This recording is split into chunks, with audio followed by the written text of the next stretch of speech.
New Year's Eve of 1998, over 1,000 young people set off on yachts in Marlborough Sounds, New Zealand to attend a luxurious party. Two of those partygoers, 21-year-old Ben Smart and 17-year-old Olivia Hope, would never make it back to their family the next day.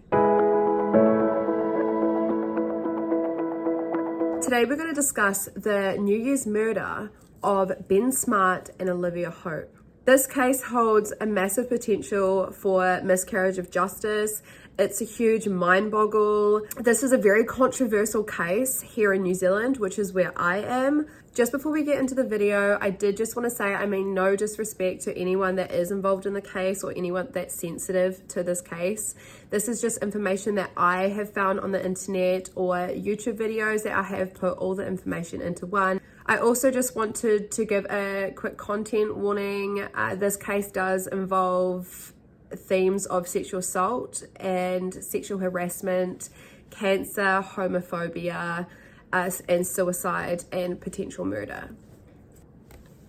This case is set in Marlborough Sounds, the South Island of New Zealand, in 1997 New Year's Eve, going into New Year's Day in 1998. There was this huge party being thrown on an island, which is in Marlborough Sounds in Devon Inland, which you could only access via boat. This lodge was the perfect place to throw a New Year's party for New Zealanders. We love a good New Year's party. It had an outdoor bar, an indoor bar.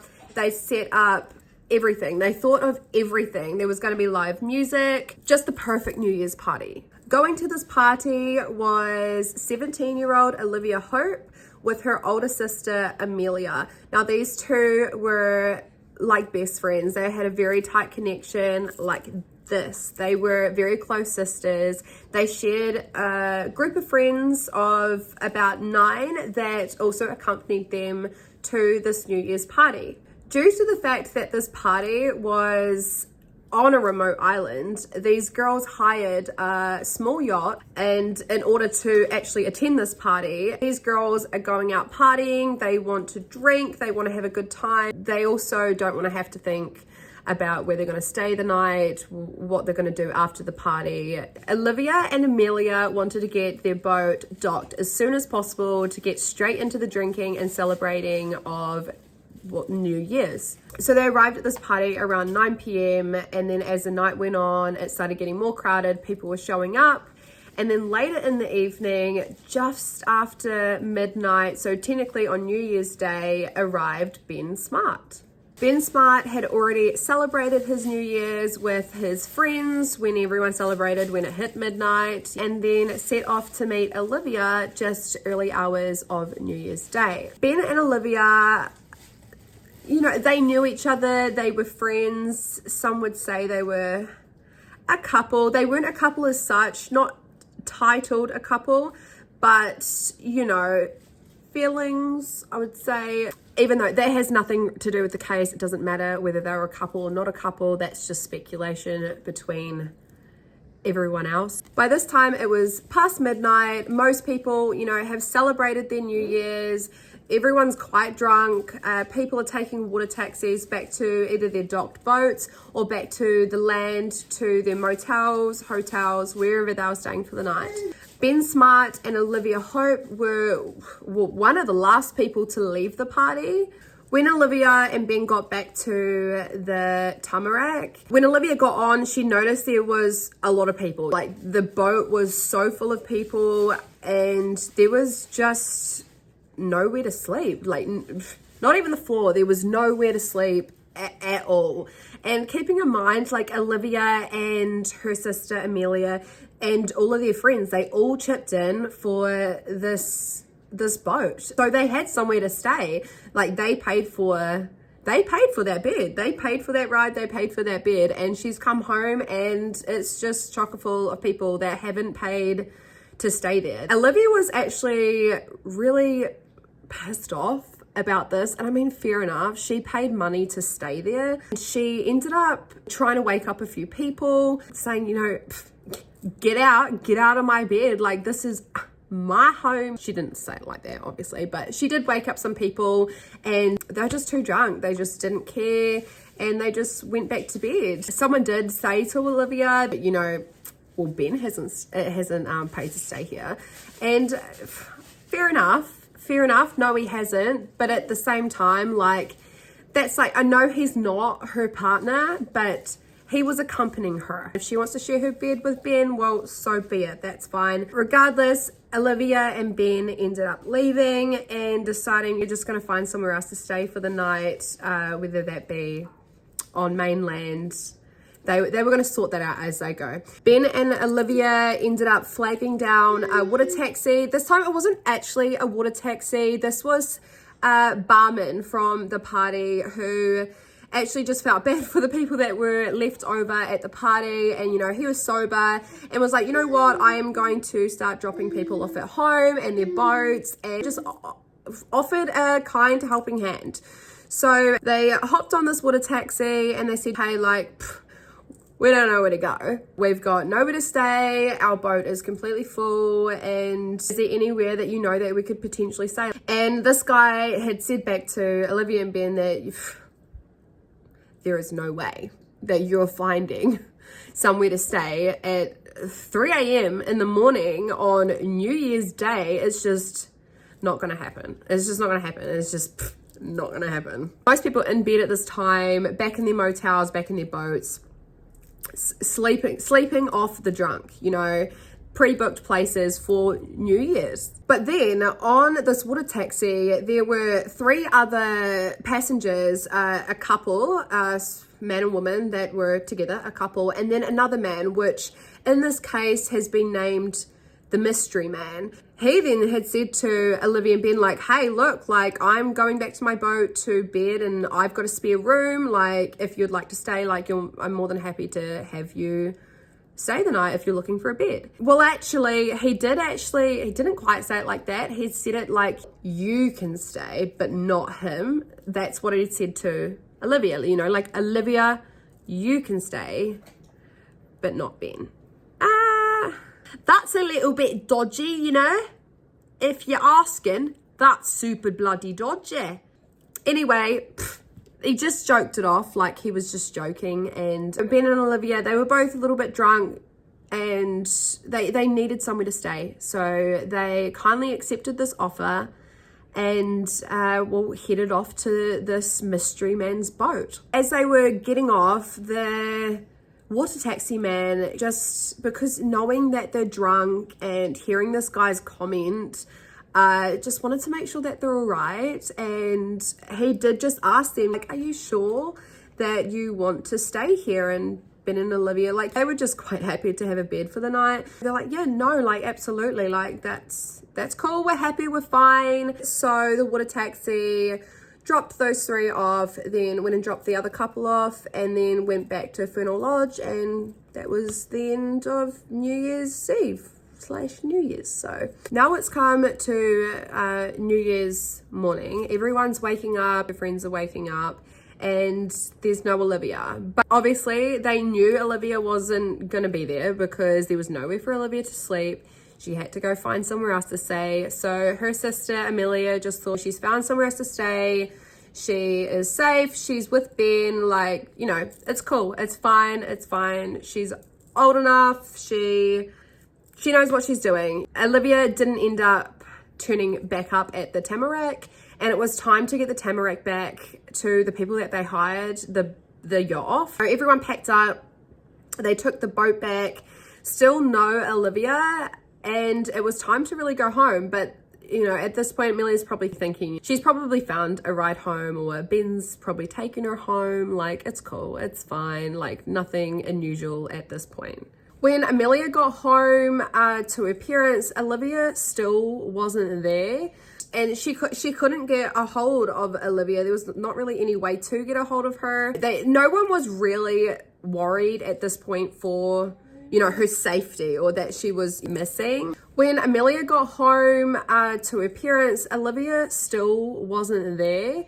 And she couldn't get a hold of Olivia. There was not really any way to get a hold of her. Amelia had told her parents, I saw Olivia the night before. She was with this guy, Ben, and she seemed fine. No one was really worried for her safety because it wasn't as such unusual for a teenager to kind of go off the radar for a little bit, especially in those, ages. And it had just been New Year's. She's with this guy. Maybe they're just going on a drinking spree. I don't know. Like maybe they're doing something, doing something. You know what I mean? Like caught up in the moment, having fun. I rolled up to like really late that night and they still had not heard from Olivia. Any parents would be concerned in general. So they did what any normal parents do and they phoned around. They phoned Olivia's friends, friends' parents, just to see if anyone had any idea where Olivia was. And no one did. Then rolled around to the next morning. So it had been a day and a half by now, technically, since anyone had seen Olivia and Ben, and they thought it's time to go to the police and report their daughter missing. So that's what they did. By this time as well, Ben Smart's parents had also reported him missing because he also couldn't be contacted. His friends didn't know where he was. His friends hadn't seen him since after midnight on the start of New Year's Day, so just after New Year's Eve. And his parents weren't too worried to start off with either because Ben Smart had attended a boarding school and it wasn't out of the normal to not hear from Ben for a couple days. I myself have been to boarding school and that is very normal. So nothing struck red flags until he didn't also come home when he was supposed to come home. And then when they did try to find out where he was, no one knew where Ben was either. It didn't take very long for the police to piece together that there's a connection between these two people. As soon as they start asking their friends about this situation, it didn't take the police long to know that those two were together. Friends have seen them together. Multiple witnesses have seen Ben and Olivia together. And just from what the friends have said, that they were trying to find accommodation together. So police knew they were together. Police tried questioning all of their friends for any information, whether when they last saw them, what they were doing, where they were going, and not really anyone had any useful information. I mean, you've got to keep in mind, everyone's really drunk and that already blocks off a lot of information from the brain, but just no one really saw them after Olivia trying to get her bed back. No one saw them after that. The next thing police tried was questioning all of the staff at the funeral party because surely someone saw them. Police actually then were able to identify the barman that offered to, take over helping drop people at home. The water taxi boat guy that dropped Olivia and Ben off. This bar guy, his name was Guy Wallace. Guy Wallace told the police everything he knew about that night, about the time on the water taxi and where he had dropped Olivia and Ben off, and also about this other man that was on the boat and the encounter that Ben and Olivia had with this guy. He was able to tell police that he seemed really off. The way he just looked, he was really shaggy, just not clean. He's just not well shaven, not well kept guy, and also just dodgy. And in this case, this guy is named the Mystery Man because no one knows who he is. And this guy had offered them a place to stay. Ben and Olivia had accepted his offer. He took Ben and Olivia back to this guy's boat, and that was the last time he'd seen them. In fact, that is the last time anyone had seen Ben and Olivia, well, in general. For police, just hearing this, that Ben and Olivia, the last person that they were seen with was this stranger that they had just met and on the spot. That was the biggest lead right in that moment that police were going to get. And that made police straight away assume that foul play was in the question, and they very quickly changed the case from a missing persons case to a homicide.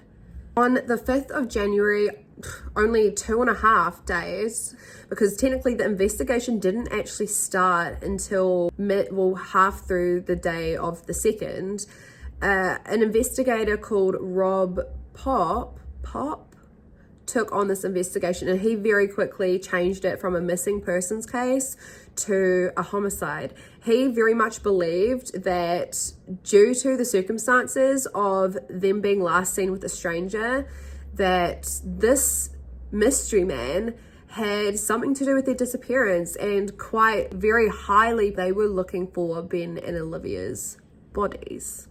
Now that this was called a murder investigation, the first thing that they did was send down divers in the Marlborough Sounds area, in the area where it took place, to see if they could find anything from Olivia and Ben's bodies to murder weapons, evidence, literally anything that would help them with this case and catching their killer. But they didn't find anything, nothing. They found absolutely nothing at all. Due to literally nothing coming up in these dives, they turned back to Guy Wallace, because Guy Wallace was the last person to see Ben and Olivia before they disappeared. And they wanted any information they could possibly get from Guy that he saw from the night on the taxi about this mystery guy. Guy Wallace did tell them absolutely everything he could recall, starting with what this guy looked like, and the way he was described was he had long dark hair, dark scruffy hair, and he's just not very well kept at all, scruffy, just an unwell kept man. He also had like a stubbly beard, not enough to really call it a beard, but just like he's left it way too long since he's shaved it. It's just scruffy. This guy's boat that Guy Wallace had dropped Ben and Olivia and this mystery man off at, the way that he described it was that it was a big boat with 2 sails, known as a catch. Keep that in mind for further reference. This boat had a big blue stripe right around it and big brass like holes like in the boat. Very distinctive, described as a very well kept boat, nicely painted. It's just all round really good condition boat. Police then took all of this information that they gathered from Guy Wallace. They took the description of this guy and then also the boat, and they just plastered it everywhere. And it didn't take very long for them to gather their first suspect, who was Scott Watson. Scott was in attendance to this party, and Scott also owned his own boat. Scott Watson was super into boats. He grew up with boats. His family even sold their house and bought a boat, which they lived on for many years. And then when Scott got a bit older, he wanted a boat of his own, and he quite literally built a boat from scratch. He learned all the skills he needed to build this boat, and he built this boat. And this boat was his absolute pride and joy, and he nicknamed this boat Blade. Blade being his pride and joy. He was always out on his boat Blade. He enjoyed fishing and sailing. He was quite literally on Blade all the time, and he took Blade to this party. He rocked up in Blade and he slept on Blade the night of New Year's. Police were very suspicious of him because he had a boat and he was in attendance to the party with the boat. But at the same time, police were very suspicious of a lot of people because a lot of people had boats.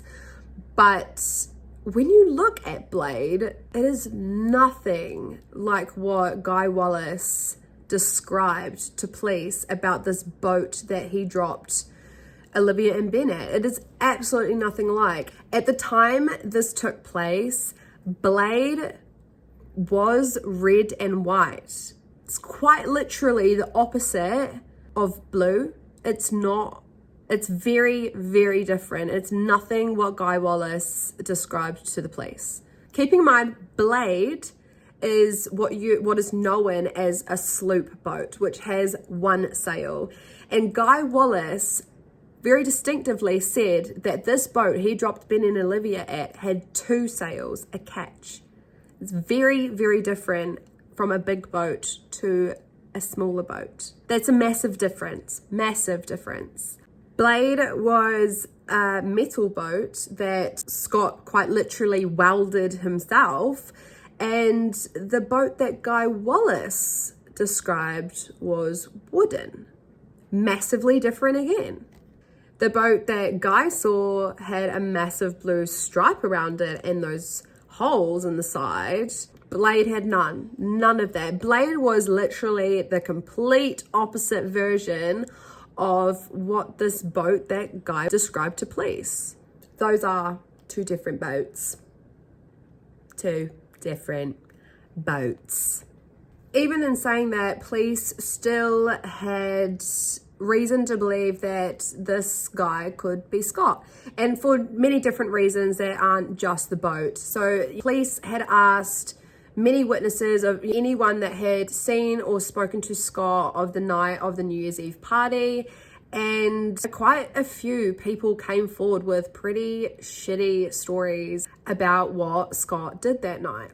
Scott actually went up to a guy at the bar who had a pearl necklace on and made fun of him, like, oh my god, like, are you gay, like, you're a girl, like very homophobic shit.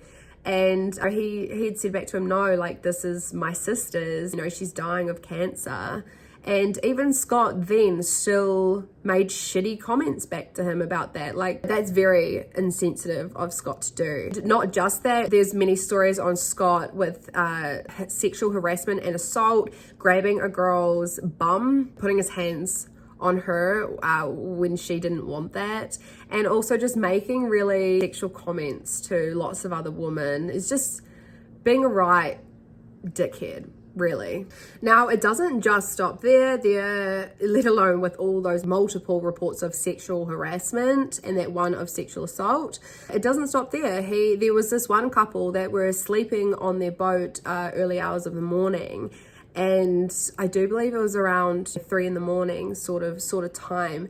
And he was just standing in the doorway staring at this couple sleeping, who woke up and wanted to know what Scott Watson was doing, which by all means, fair enough, creepy. But turns out Scott wasn't trying to do anything bad or sinister.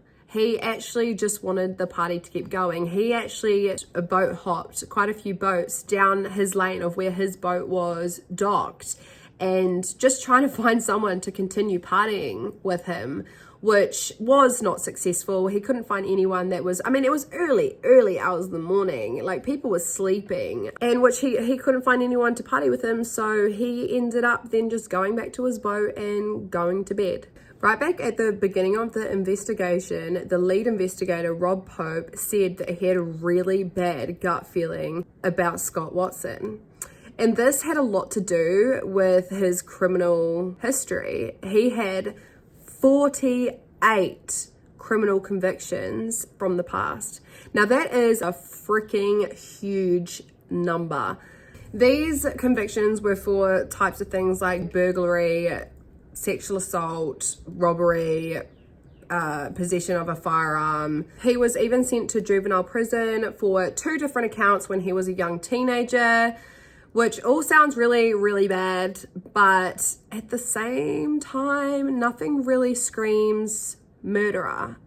Gotta also keep in mind that at the time that this took place, he was 26 years old, and even though there are 48 criminal convictions, he did all those in his teenage years, 47 of those in his teenage years, all but one, which he did during the time of 20 and 26, which was one of his more minor convictions, which a lot of people have had bad teenage years. Scott Watson does have 1 out of those 48, 1 conviction for assault. I mean, you hear assault and you're like, oh, okay, well, maybe that's where the tie is. But no, like, this assault was a mutual disagreement fight while he was drunk with another drunk man. They both got assault charges. It was nothing too crazy. Due to just this criminal convictions, Rob had pretty much made up his mind about Scott, and he then ordered for Scott to be in for questioning, also Scott's sister Sandy, and the boat to be seized for searching. The reason why they had Sandy, his sister, in for questioning is because a few days following New Year's, Sandy and Scott actually went out sailing on Blade. She was questioned by police for 9 hours, which is a long time, just to find out what she knew about the boat, what she's seen, just anything that could be helpful. And she had nothing to report back on that. There's nothing weird about Blade. There was nothing weird on the boat. There's nothing wrong with her brother. Like nothing was out of the ordinary. Then they brought Scott in for questioning. Now, Scott's questioning with the police was very heavy, very hardcore.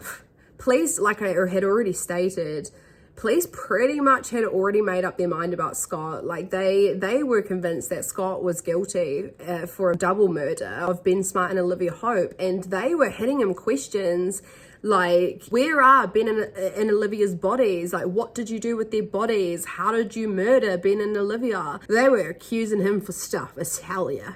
All Ben had to say back to that was, I don't know these people. I've never met these people before. I've never heard of Ben Smart and Olivia Hope before all of this has happened. Like, I'm innocent. He had stated he was at the Fernal Lodge party. He just wanted to keep partying. No one wanted to keep partying with him, so he gave up with that and then went back to his boat and went to bed. Nothing crazy. He just was having a good night and then went home to bed. After all this questioning with Sandy and Scott, police then had to let Scott and Sandy go, because even though they made up their minds that Scott was guilty of a double murder, they had no physical evidence on him, like literally nothing on Scott. So they let him go, and they decided to go to the next extreme of bugging Scott's boat and house.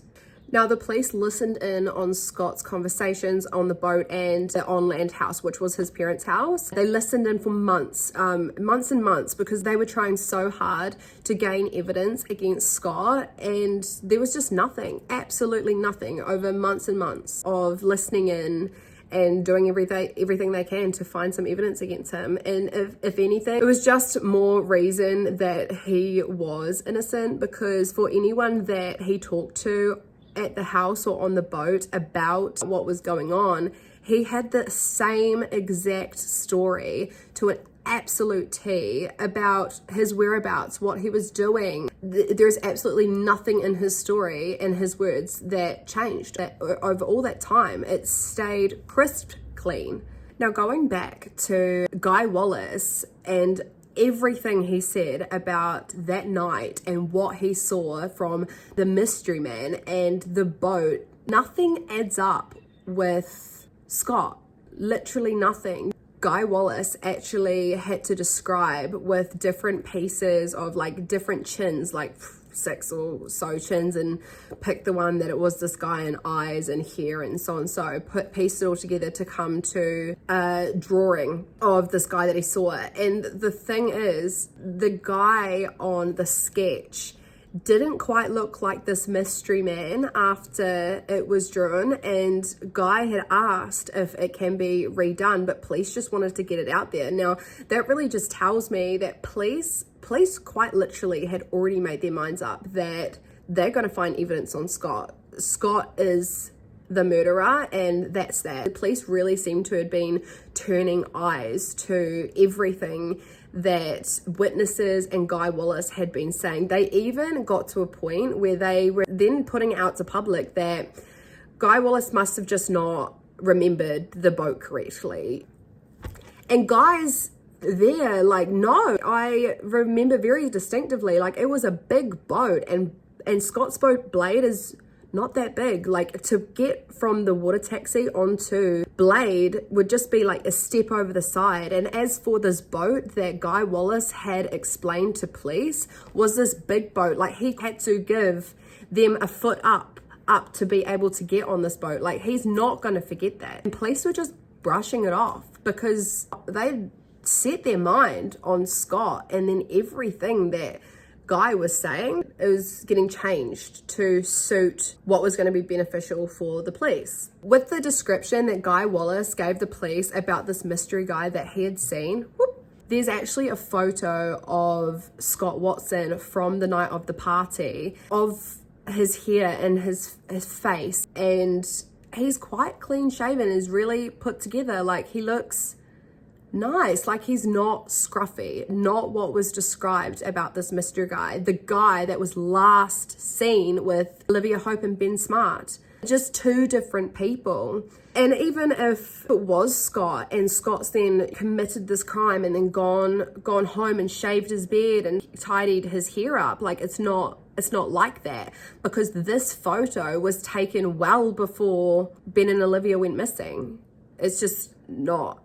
Unless he grew hair in the matter of 2 hours, that's just not the case. Police were also able to talk to the other couple that were in the boat with Ben and Olivia, the mystery man, and Guy Wallace. And this other couple were also able to describe this mystery man very much exactly the same as how Guy Wallace described this mystery man. And not only that, they described the boat the exact same, with the big blue stripe around it, with the potholes, the two sails. But yet again, police were just ignoring that.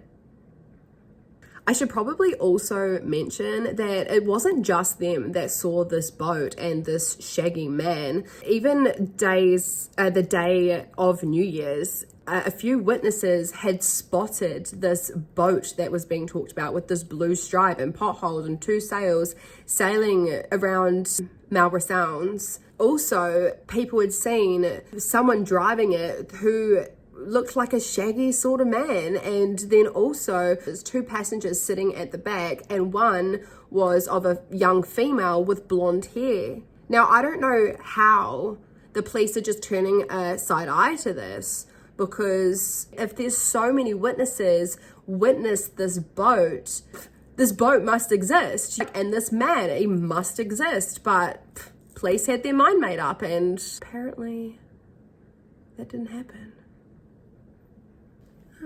I'm sorry, but if you have like that many witnesses seeing the exact same thing, there's got to be some truth to it. Not to mention also, Guy Wallace said himself that Scott Watson was not the guy that he dropped Ben and Olivia with. And this couple on the water taxi were able to confirm this as well, that Scott Watson was not the same guy as this mystery man. I do understand where the police are coming from, in the sense of Scott, he was harassing women all night, he sexually assaulted one woman, he was homophobic, he just was a real shit guy all night, and he couldn't handle his alcohol. But does that really make him a murderer? So police were really holding on to that, and all they were wanting to do now is find physical evidence to match with that to be able to make an arrest. But they were just not finding any physical evidence. What I find really odd is that all these people, all these witnesses that saw this boat, this exact description that Guy Wallace had stated right at the start with the shaggy guy, when it comes to going to court, all these people like took back their word about what they saw. There's a lot of persuasion that kind of went on there for them to forget, or, oh, it didn't happen, sort of thing. So to me, that speaks quite a bit of dodgy. I don't know. That's weird. That's not the only instance of someone retracting what they'd said. For example, Scott actually got up on New Year's Day. He's still hungover. He partied really hard the night before. He got himself ready, and around lunchtime, he set off to his friend's place, which was already pre-planned. He had planned to go to his friend's place and paint his boat. He arrived at his friend's around 12 o'clock, and they painted his boat together. Police actually used that against Scott in the sense of he left that next morning to go and cover up the color of his boat, change it so it looked different. Now, not only is the size completely different, his boat at the start was red and white, nothing that was described of the blue stripe. Not only that, Scott painted his boat blue. If he was trying to cover up the color of his boat to be different from what was being described, why wouldn't he paint it like pink? Something completely different to what the description of this boat originally was. Police had questioned Scott's friend to see if their statements lined up, and the friend had said he, turned up at noon, they painted his boat, and then he set off. But then police found that this friend was actually growing marijuana. And here in New Zealand, it is illegal to grow marijuana and smoke marijuana or even have possession of marijuana. So randomly, this friend's statement had changed, which I feel like, yet again, another perfect example of clearly something's going on here. There is persuasion to change statements to fit what the police are wanting, really. And it's kind of perfectly makes sense that it could have been a case of, if you say what we need you to say, the weed thing will go away. So anyway, Scott's friend had changed his statement to Scott didn't get there at noon like Scott said. Scott actually got there late afternoon, around like that early dinner time. And that statement made a huge impact on Scott, because Scott was saying one thing, saying he arrived at 12, like by all means could be true, could not be true, we don't actually know. But he's saying he arrived there at 12, and with his friend saying he arrived there late afternoon, that leaves a huge gap of time for what police say for Scott to hide evidence and do what he needs to cover up this crime. Another thing the police did do on Scott's boat is they had investigators come in and check it out, and it came back that Scott's boat was quite clean. Now, the way that it's all been made out, that it was like pristine clean, like it had been freshly cleaned to cover up evidence, is not the case. It was just clean. But keeping in mind, Scott lived on this boat, and it is quite normal to want to keep your household like tidy, and that's exactly what it was. But at this point, police are kind of clutching at anything that they can get. Another thing that they noticed was the hatch. So like the little thing that is lifted up to let air in. When I was on a boat, my dad's boat, when we were younger, like we used to pop our heads up in it, like you can full on climb out of it. The police found scratch marks underneath it, and they've gone straight to, Ben and Olivia were here and they've tried to claw their way out, and that's how they've tried to escape. And Scott came back and he said, no, those marks are from a stick. Like I use a stick to hold it open to allow airflow. And I mean, that makes sense. Sticks are rugged, like they could very much have made those marks. And not only that, that hatch doesn't even lock. So if they were there and they were trying to get out, they just need to open it. They don't need to claw at anything.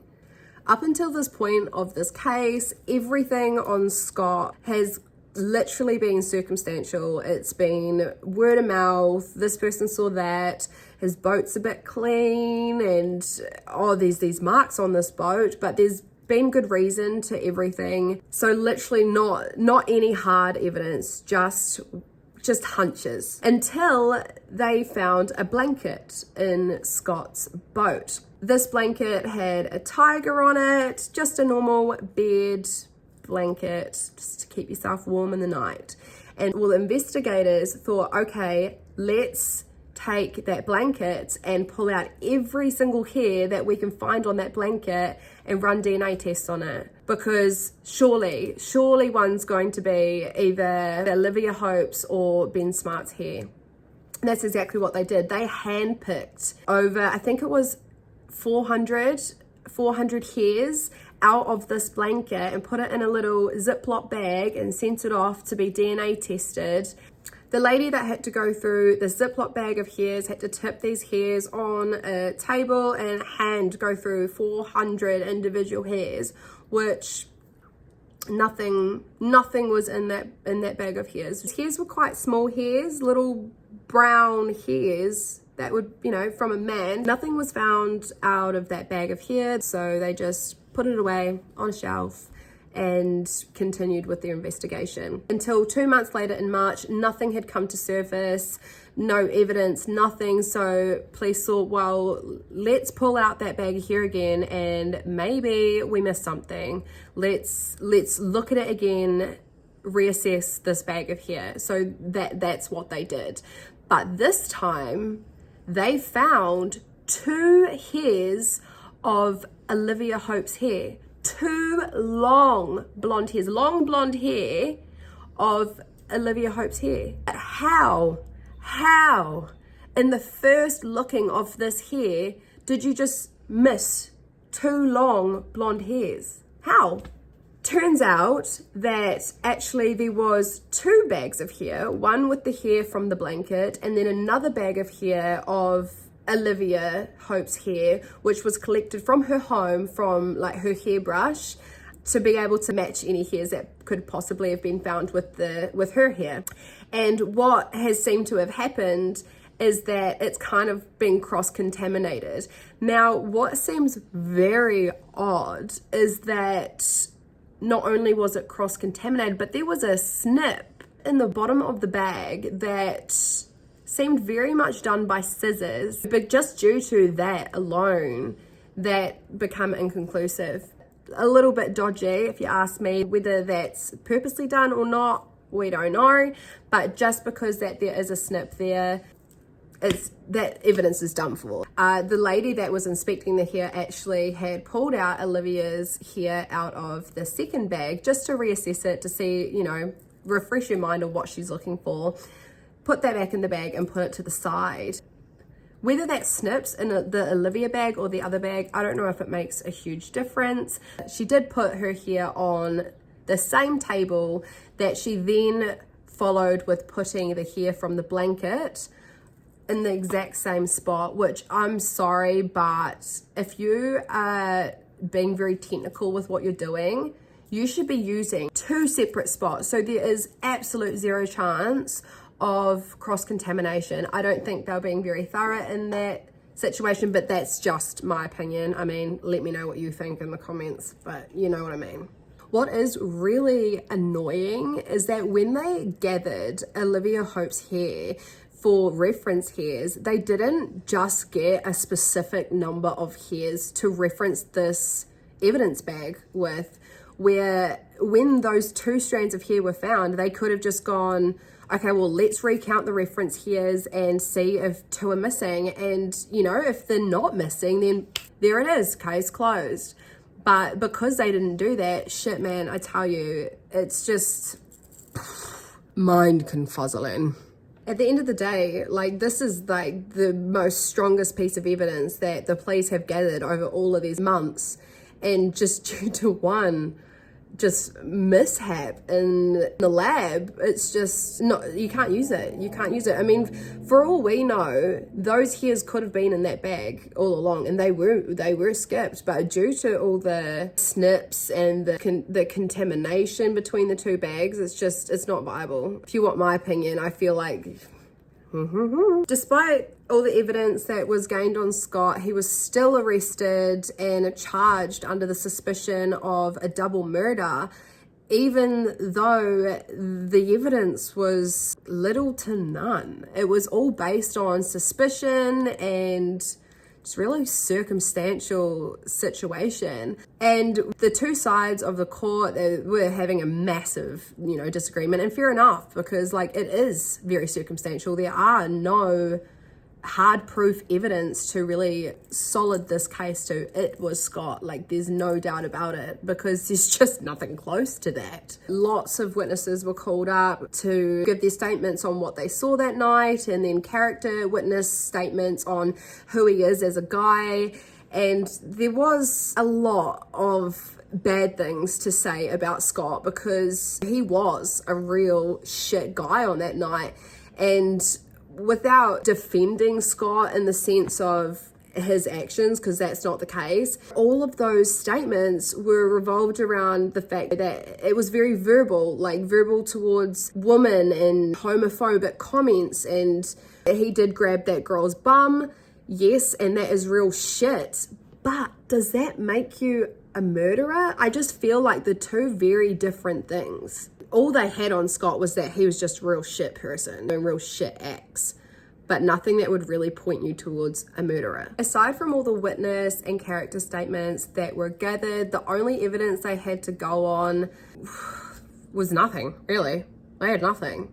And everything that was pulled to surface, like the hatch and colouring of the boat, all of that stuff could be disproven. Despite all of that, at the end of Scott Watson's trial, he was found guilty for the murder of Olivia Hope and Ben Smart, and sentenced to a life in prison with a possibility of parole. But in New Zealand, to be able to get parole, you have to have some sort of remorse and be able to prove that you'll be different in the community if you were able to be let out.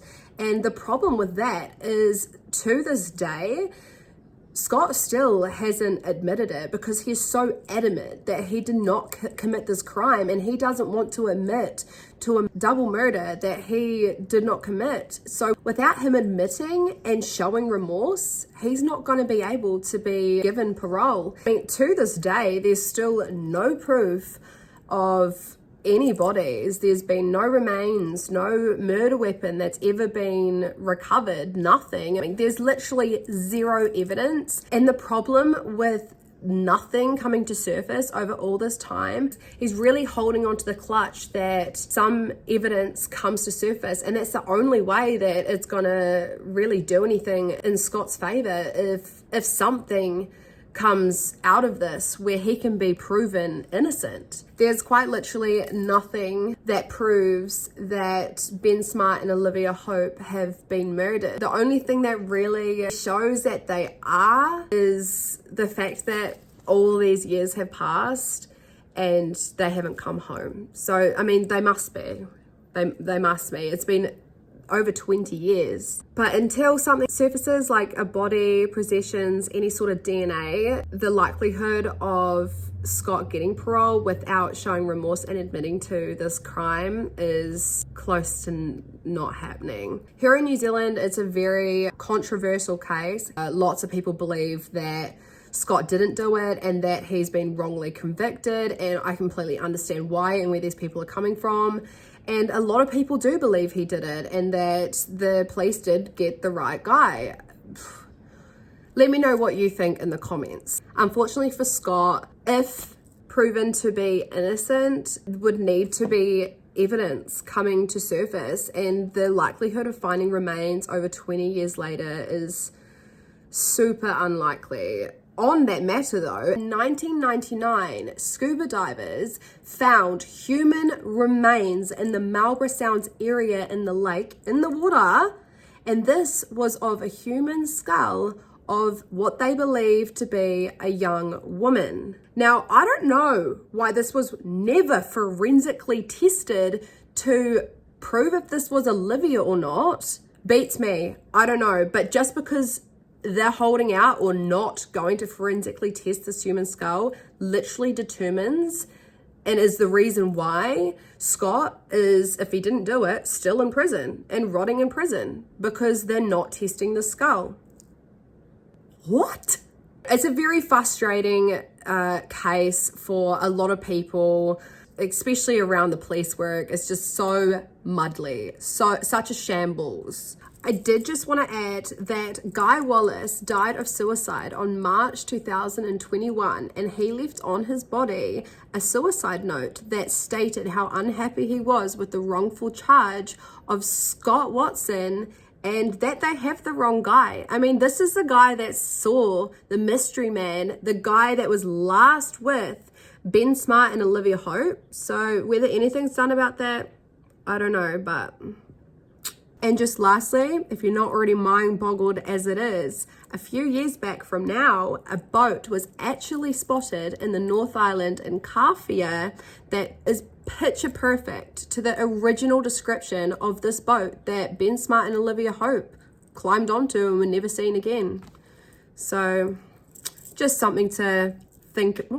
That concludes the case of Ben Smart and Olivia Hope. I would love to hear your guys' thoughts on this and your take on this. Just throw that in the comments below, and don't forget to subscribe and like, and we'll see you next time.